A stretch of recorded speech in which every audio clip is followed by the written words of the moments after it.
You've been calling it confusion, calling it timing, calling it circumstances, but the real word is fear. And until you admit it, nothing changes. You know what you need to do? Don't pretend you don't. That business you should start, that conversation you should have, that change you should make, you've known for months, some of you, for years, but you haven't done it. And instead of admitting why, you tell yourself stories.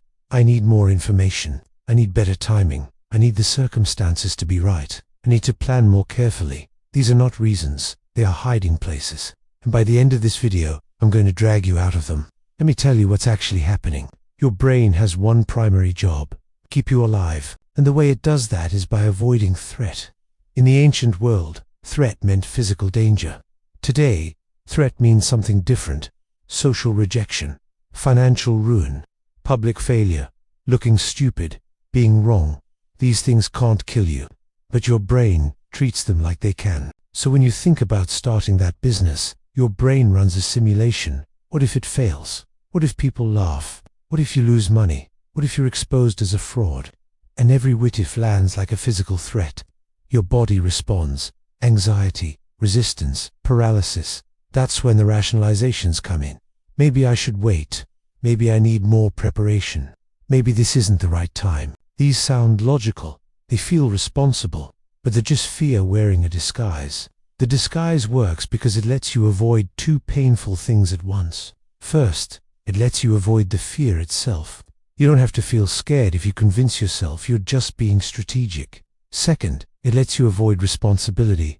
If you're stuck because of circumstances, it's not your fault. If you're waiting for the right time, you're being wise, not cowardly. The disguise protects your ego and keeps you exactly where you are. Here's the thing about fear. There are two kinds. The first kind is useful. It tells you about real danger. Don't walk into traffic. Don't invest money you can't lose. Don't trust someone who's proven untrustworthy. This fear is information. Listen to it. The second kind is useless. It's not protecting you from real danger. It's protecting you from growth, from change, from becoming someone new. This fear is a prison, and you have to stop obeying it. If you're feeling resistance right now, something in you that wants to argue, to explain why your situation is different, that's the fear talking. Notice it, and stay with me. Hit subscribe because this is the content that actually breaks patterns. Let me tell you what fear of change is really about. It's not about the change itself. It's about identity. Right now, you have an identity, a story about who you are. Maybe it's the guy who plays it safe, the guy who thinks things through, the guy who doesn't take stupid risks. That identity is comfortable. He knows how to be that person. But the thing you need to do, it requires becoming someone else. Someone who takes risks. Someone who might fail publicly. Someone who acts without certainty. And your brain sees that identity shift as death. Not physical death, ego death. The death of who you know yourself to be. That's why the fear is so intense. It's not about losing money or looking stupid. It's about losing yourself. But here's what your brain doesn't understand. The self it's protecting isn't real. It's just a story. A collection of habits and beliefs that you've accumulated. And you're allowed to write a new story. The you that exists after taking action is still you. Just upgraded, evolved, more alive. The ego death isn't death. It's metamorphosis. So how do you move through this fear? First, call it what it is. Stop saying you're confused. Stop saying the timing is wrong. Stop with the sophisticated excuses. Say the truth. I'm scared. That honesty breaks the disguise. It puts you face to face with the real obstacle. Second, separate the feeling from the decision. Fear is a sensation. It's not a command. You can feel scared and still act. You don't need to wait until you're not afraid. You need to learn to move while afraid. This is the definition of courage, not absence of fear. Action despite fear. Third, shrink the action. If the thing you need to do feels massive, break it down. What's the smallest possible step forward?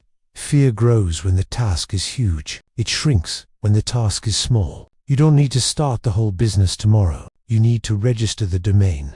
Make one call. Write the first page. Small actions build momentum. Momentum drowns fear. Fourth, accept that you might fail. Part of why you're paralyzed is you're trying to guarantee success. You want certainty before you move. That certainty doesn't exist. And waiting for it is just hiding. Accept that you might fail. Accept that it might hurt. And decide that the possibility of failure is better than the certainty of stagnation. Here's the cost of staying stuck. Every day you wait, you lose a day you can't get back.